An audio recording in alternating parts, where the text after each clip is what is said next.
En la primavera de 2025, Internet enloqueció con Meryl Streep.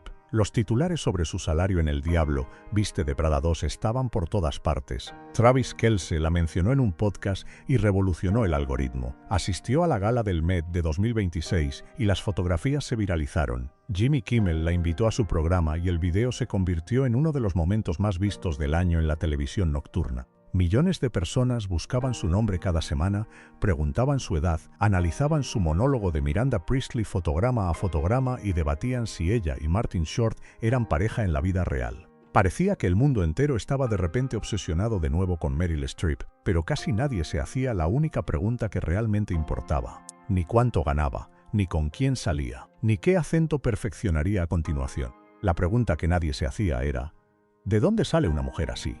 Hay una ironía en la historia de Meryl Streep que duele demasiado como para ser una coincidencia. La niña que nunca creyó que su rostro fuera lo suficientemente bello, que se observaba en los espejos con una insatisfacción clínica y solo encontraba rasgos ordinarios reflejados. La joven que descubrió que podía encarnar las almas de otros como una segunda piel, que el escenario le brindaba un rostro que el mundo aceptaría cuando el suyo se sentía insuficiente. El ícono que construyó un imperio a partir de ese don, que se convirtió en la intérprete más nominada en la historia de los premios Oscar, precisamente porque podía fundirse por completo con otra persona. Todo eso, para que un día la vida le pidiera que hiciera lo único de lo que su extraordinario talento nunca podría protegerla: simplemente ser ella misma, cruda y sin reservas, en medio de un dolor tan profundo que no tenía guión ni director que dijera corten. ¿Cómo una chica de los tranquilos suburbios de Nueva Jersey se convierte en el referente con el que se juzga a todos los demás intérpretes? ¿Qué se escondía bajo la compostura, tras los acentos, bajo la mirada fría de Miranda Priestly y la imposible decisión de Sophie? ¿Y qué sucede cuando la mujer que puede convertirse en cualquiera lucha con el mayor dolor por ser simplemente ella misma? Para comprender todo esto debemos remontarnos al principio, a Basking Ridge, Nueva Jersey, al año 1949, y a una niña que aprendió de la manera más silenciosa y devastadora posible que ser ella misma nunca sería suficiente. Mary Louise Streep nació el 22 de junio de 1949 en Summit, Nueva Jersey, la primogénita de Harry William Streep Jr., un ejecutivo farmacéutico, y Mary Wolfe Wilkinson, una artista comercial. Se establecieron en Basking Ridge, uno de esos pueblos pulcros y sombreados por la vegetación, donde los jardines están bien cuidados y se habla en voz baja. Aquí no había calles grises, ni fábricas que derramaran humo hasta el horizonte. Esto era comodidad, no riqueza; estabilidad, no abundancia. Un mundo donde las expectativas estaban presentes en la mesa cada noche, aunque nunca se mencionaran en voz alta. Su padre era un hombre mesurado, reservado, como los hombres de esa generación que expresaban su amor con su presencia más que con palabras. Su madre era artística, con una ambición silenciosa por su hija que probablemente nunca llegó a articular del todo. Tenía 2 hermanos menores. La casa era funcional, cálida a su manera, pero con su encanto particular. Sin embargo, había algo que faltaba, algo que a Meryl le costaría décadas identificar. Nadie le había dicho, con claridad y sin rodeos, que tal como era, ya era más que suficiente. La herida no fue dramática, no dejó marca visible. Fue la acumulación lenta y persistente de un sentimiento que comenzó en la escuela primaria y se solidificó silenciosamente durante la adolescencia. Meryl no era la chica más guapa del lugar y lo sabía como lo saben los niños, no por un momento cruel, sino por miles de pequeñas comparaciones que se acumulan como piedras. Tenía una nariz prominente, rasgos pálidos, un rostro anguloso que no encajaba con los ideales de belleza suave y con hoyuelos que inundaban todas las revistas de la América de los años 50. No la acosaban de la forma que deja moretones visibles, era algo más sutil. Simplemente la ignoraban, existía en la distancia de la atención de los demás, agradable, discreta, olvidada en cuanto salía de una habitación. Ella compensó como suelen hacerlo los niños inteligentes y heridos, se volvió utilidad. Se convirtió en lo que el lugar parecía necesitar. Aprendió a modularse, a ajustar sus asperezas, a reflejar algo que a los demás les resultaba más cómodo que lo que realmente era en realidad. Para cuando llegó al Instituto Bernards, había transformado esta silenciosa anulación de sí misma en algo cercano al éxito social. Capitana de las animadoras, salía con los chicos adecuados, lucía la sonrisa perfecta. Pero bajo esa fachada vivía una chica que ya había aprendido que su auténtico yo requería una gestión constante, suavización, una transformación en algo más aceptable. Más tarde admitió con una franqueza que aún duele leer, que pasó gran parte de su juventud fingiendo ser menos inteligente de lo que era, porque incluso su propia mente le parecía algo por lo que debía disculparse. El primer punto de quiebre no llegó por el fracaso, sino por el mero esfuerzo agotador de mantener la actuación.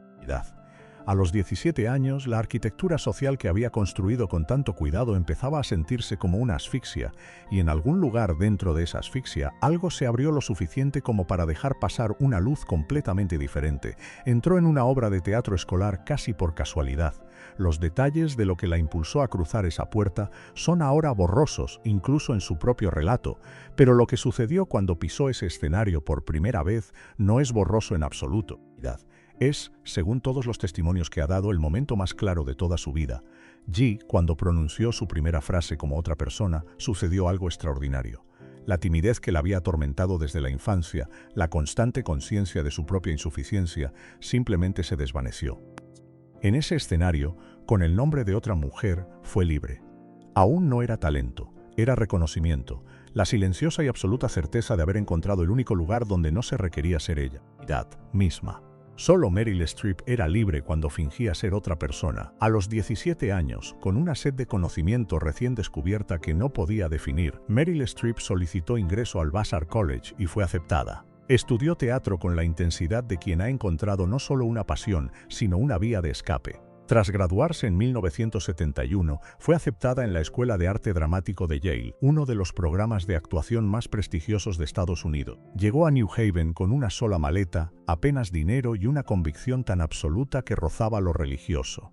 No era un plan B, era una cuestión de supervivencia. Yale, a principios de los 70, no era benevolente con los sueños. Era una olla a presión diseñada para quebrarte y ver qué quedaba de ti. El entrenamiento era brutal, la competencia despiadada y el profesorado impasible ante cualquier cosa que no fuera una transformación completa. Meryl prosperó en el sufrimiento. Trabajó hasta el agotamiento, estudiando acentos con precisión obsesiva, mimetizándose con los personajes de tal manera que sus compañeros dirían después que nunca supieron realmente quién era en realidad. Obtuvo su máster en Bellas Artes en 1970.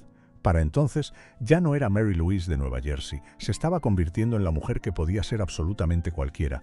En 1976, se mudó a Nueva York con nada más que una ambición desbordante y una reputación que empezaba a susurrar en los círculos teatrales. Aceptaba cualquier trabajo que le ofrecieran. Shakespeare en el parque, producciones off-Broadway en teatros pequeños y estrechos donde el público se sentaba tan cerca que podía ver sudar a los actores. La paga era casi nula, las habitaciones que alquilaba eran más pequeñas, pero estaba construyendo algo que ningún rechazo podría tocar, un oficio tan preciso que con el tiempo se volvería imparable, y entonces, en 1976, conoció a John Cazale. Era un actor mayor, ya consagrado, con un rostro que la cámara adoraba y una presencia que hacía que cada escena en la que participaba pareciera peligrosamente real. Había estado en El Padrino, La Conversación, Tarde de Perros. Era brillante. También se estaba muriendo. Cáncer de pulmón agresivo e implacable. Cuando llegó el diagnóstico, la mayoría de las personas en su vida comenzaron a distanciarse discretamente. Meryl Streep hizo lo contrario. Se mudó con él. Lo cuidó durante lo peor, los tratamientos que devastaron su cuerpo, la esperanza que se esfumaba lentamente como el agua de un vaso roto. En 1978, mientras John aún vivía pero su salud se deterioraba, Meryl fue elegida para protagonizar El cazador junto a él. Sería su último papel. También fue nominada a su primer premio de la Academia por su actuación en otra película, Kramer contra Kramer. El mundo vio a una estrella en ascenso. Lo que no vieron fue a una mujer sentada en el suelo de un baño a las 3 de la mañana, intentando mantener a flote al hombre que amaba mientras él se desvanecía lentamente. John Cazale murió el 12 de marzo de 1978. Tenía 42 años. Meryl tenía 28. Más tarde confesó, en una entrevista que apenas pudo terminar sin que se le quebrara la voz, que su muerte destrozó algo en ella que no sabía que podía romperse. El dolor era tan profundo que no tenía palabra. Y por primera vez en su vida no pudo refugiarse en un personaje para escapar de él. Simplemente tuvo que sentarse en el dolor y dejar que la consumiera, pero el dolor, para alguien como Meryl Streep, no permanece abstracto por mucho tiempo. Se convierte en algo tangible, se convierte en combustible. En los años siguientes, transformó su dolor en interpretaciones tan devastadoras que redefinieron lo que podía ser la actuación estadounidense. En 1982, la decisión de Sophie le valió el Oscar a la mejor actriz. El papel le exigió aprender polaco y alemán, encarnar a una mujer destruida por una elección moral imposible, acceder a una profundidad de sufrimiento que se sentía incómodamente cercana a su propia pérdida reciente. La interpretación no era actuación, era un exorcismo. Los años 80 y 90 se convirtieron en una cascada de transformaciones. Memorias de África, Ironweed, Un grito en la oscuridad. Los elogios se acumulaban como la nieve, pero también algo más. El agotamiento de ser siempre otra persona, la extraña soledad de ser celebrada por tu capacidad de desaparecer. Entonces, en 2006 sucedió algo inesperado. Fue elegida para interpretar a Miranda Priestly en El Diablo Viste de Prada, un papel que se convertiría en una de las interpretaciones más icónicas de su carrera. La película fue un éxito comercial rotundo, recaudando más de $236 millones en todo el mundo. Pero aquí viene la parte de la que nadie habla. Meryl Streep cobró $4 millones por ese papel. Anne Hathaway, la joven actriz, ganó mucho menos. Cuando se anunció El Diablo Viste de Prada 2 décadas después, Internet se llenó de especulaciones sobre su salario, cuánto ganaría esta vez y si volvería a participar en la saga. Las búsquedas batieron récord. Travis Kelce la mencionó en un podcast y millones de personas que nunca habían pensado en Meryl Streep de repente no pudieron dejar de pensar en ella.